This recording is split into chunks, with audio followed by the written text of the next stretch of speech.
আজকে আরও একটি নতুন রেসিপি নিয়ে চলে আসলাম আপনাদের মাঝে।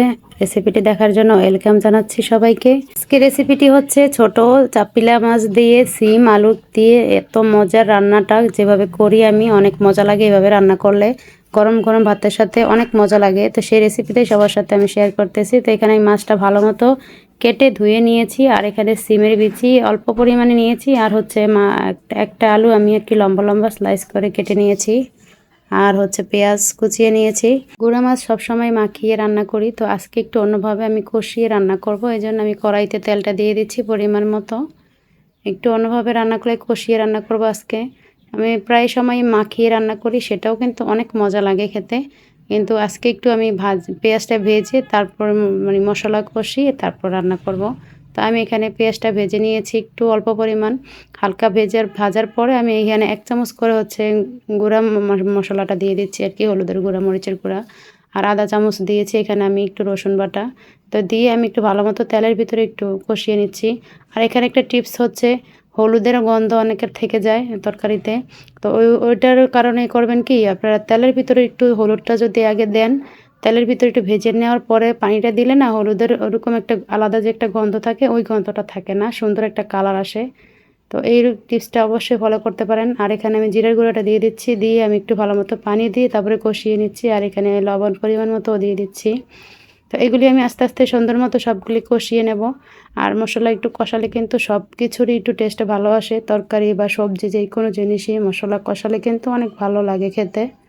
তো এগুলি আমি সুন্দর মতো আস্তে আস্তে কষিয়ে নিচ্ছি। আর এখানে কষানোটা প্রায় হয়ে গেছে, দেখুন তেল ছেড়ে আসছে। আর এখানে আমি সাথে সাথে এই যে এখানে আলুটা আর সিমের বিচিটা দিয়ে দিচ্ছি। আর সিমের বিচিটা কিন্তু এমনিতে অনেক মজা লাগে চিংড়ি মাছ দিয়ে রান্না করলে বা বড় মাছ দিয়ে রান্না করলে মজা লাগে।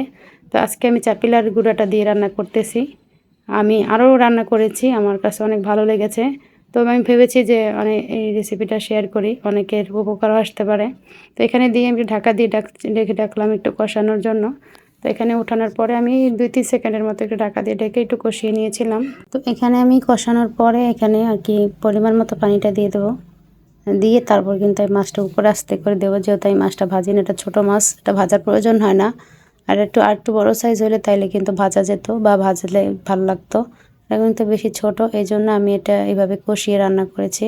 আর এভাবে রান্না করলে কিন্তু অনেক মজা লাগে, যেহেতু চাপিলার গুঁড়া, এটা টেস্টটা অনেক ভালো আসে। গরম গরম ভাতের সাথে খেতে কিন্তু অনেক মজা লাগে। তো রেসিপিটি অবশ্যই আপনারা একবার হলো করে দেখবেন, ট্রাই করবেন।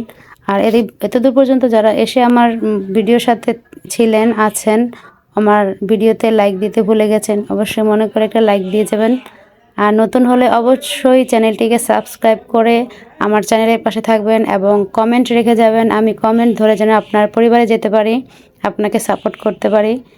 আর কথা বলতে বলতে দেখুন আমার মাছটা প্রায় হয়ে গেছে। আমি এখানে কিন্তু একটু মানে একটু ঝোলটা একটু মাখো মাখো হওয়ার সাথে সাথেই কিন্তু আমি টমেটোটা দিয়ে দিচ্ছি, দিয়ে ঢাকা দেবো, তাইলে তাড়াতাড়ি সিদ্ধ হয়ে যায় টমেটোটা দিয়ে। কিন্তু এই যে দেখুন টমেটোটা দিয়ে কিন্তু দিয়েছি, দেখুন কত সহজে সুন্দর মতো সিদ্ধ হয়ে গেছে, মোমের মতো গলে গেছে ও টমেটোটা। আর টমেটোটা দিলে কিন্তু কালারটা অনেক সুন্দর আসে চেঞ্জ। আর এখানে কিন্তু আমি কাঁচামরিচটাও দিচ্ছি ফ্লেভারের জন্য। আমার গুঁড়ামরিচটা কিন্তু অনেক ঝাল ছিল, আমি এই জন্য অল্প পরিমাণে দিয়েছি। আর এখানে কাঁচামরিচটাও ফ্লেভারের জন্য দিয়েছি। দেখুন আমার রান্নাটা রেডি প্রায়। আপনার শখের হাজব্যান্ডকে অবশ্যই এরকম একটা রেসিপি করে খাওয়াবেন, আপনার প্রশংসায় কিন্তু পঞ্চমুখ হয়ে যাবে।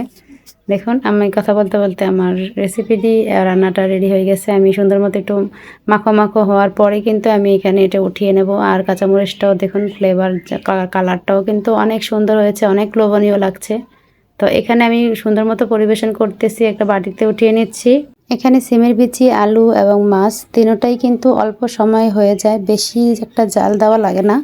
এটা কিন্তু মাখিয়েও কিন্তু রান্না করা যায়, আপনারা চাইলে এটা একত্রে মাখিয়েও রান্না করতে পারেন। কিন্তু আমি আজকে একটু অন্যভাবে একটু কষিয়ে ভালো মতো রান্না করেছি। আর দেখতেও কিন্তু সুন্দর হয়, খেতেও কিন্তু অনেক মজা লাগে। এই গুঁড়া মাছের তরকারির সাথে যদি 1 প্লেট গরম গরম ভাত থাকে, তাহলে কিন্তু অনায়াসে কিন্তু পেট ভরে 1 প্লেট ভাত খেয়ে ফেলতে পারবেন। এত মজার একটা রেসিপি আপনাদের সাথে আমি শেয়ার করলাম। সবাই ভালো থাকবেন, আল্লাহ হাফেজ।